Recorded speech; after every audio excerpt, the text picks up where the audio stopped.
Back in February of this year, one of the biggest gaming competitions in the world took place in Montreal, the Rainbow Six Invitational. Teams from around the globe battled it out for a $3 million prize. One of the competitors was Team NaVi. But before they headed out to Canada, they extended me an exclusive invitation to spend the day with them. So I packed my toothbrush and headed to Kiev.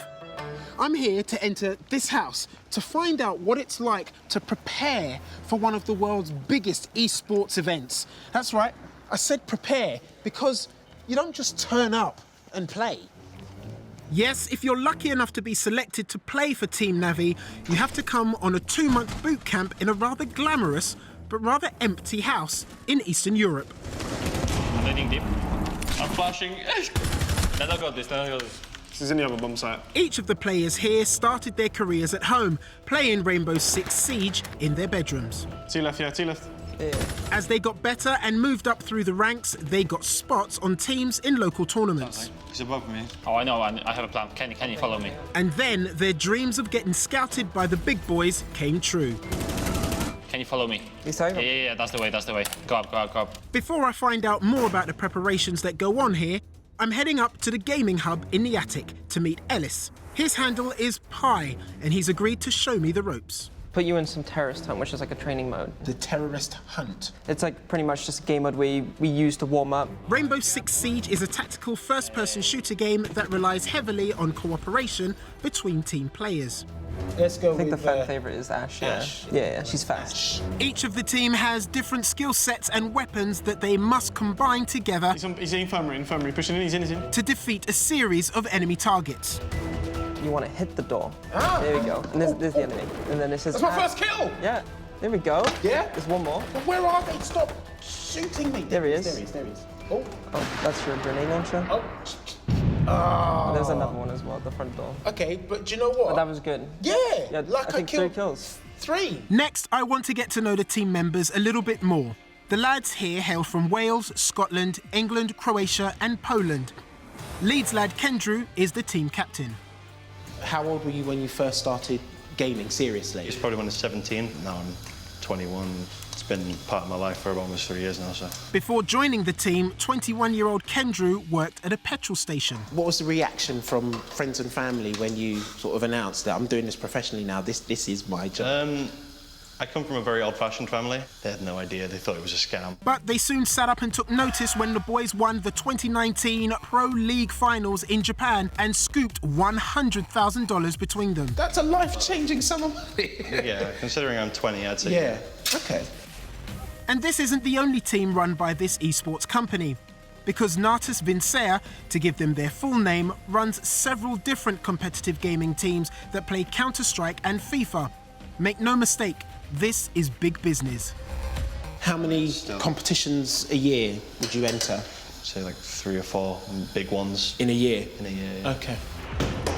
However, their fame and fortune comes with added pressures, as Citizen, aka Ben McMillan, explains. You got like 4,000 fans in the audience screaming your team name and whatnot and cheering for you guys, so, you know, there's always pressure there. Yeah. And there's the massive online audience for them to deal with as well. But that's not the only issue for these youngsters.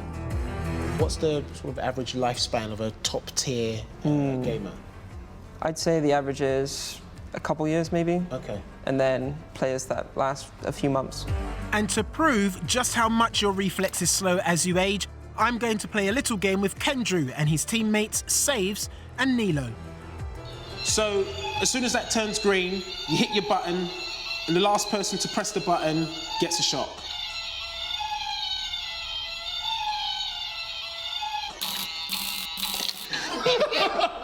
Okay, right, go again.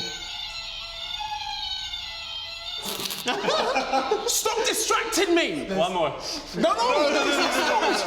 It's clear that esports is a young man's game, and while they are far from home, they still need to be looked after.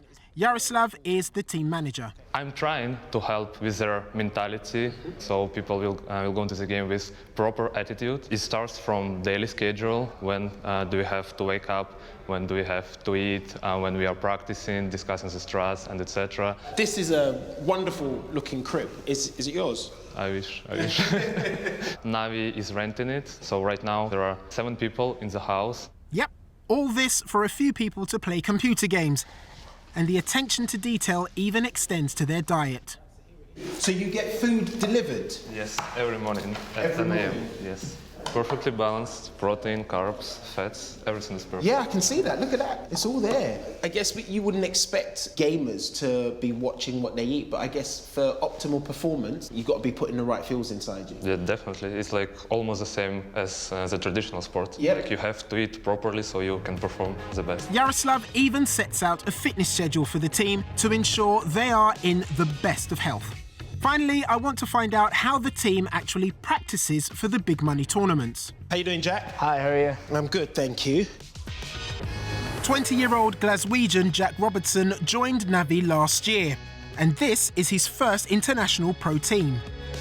The way Rainbow Six works, practicing-wise, is we have a list of maps that you can play on, and in the competitive pool, there are 7 of those maps. So we need to prepare ourselves for all 7 to compete against other teams. So daily, we practice for around 8 hours a day, playing against other teams from all around Europe, mainly. We do 3 maps usually against one team, and then 3 maps against another team, so 6 maps a day. At the end of each day, the team discuss the strategies they've used. If it's good, then we'll take it forth and use it in our actual games. If it's bad, then we go in the bin. Even the position of the keyboard is crucial for each of the team members. Yours is set off at 90 degrees. Yeah. Why? Basically, I play with my full arm on the table, Right. like this. And I play really close to my monitor. Okay. So if I have my full arm on the table, it's just comfortable. And what about the kit?